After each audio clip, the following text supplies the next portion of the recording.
అయితే నిన్న పెట్టిన వీడియోకి నా అకౌంట్ కాపీ చేసుకొని ఇట్లా చేశారు అని చెప్పేసి వీడియో పెట్టాను కదా, వాళ్ళని అన్ఫాలో చేయండి ఎవరైతే నా అకౌంట్ కాపీ చేసినారు అని చెప్పేసి.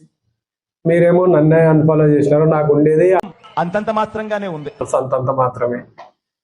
ఎందుకంటే మనం పెట్టిన ఆఫర్స్ మీరు చూడాలంటే మీరు ఫాలో అయ్యి ఉంటేనే కదా తెలుస్తుంది.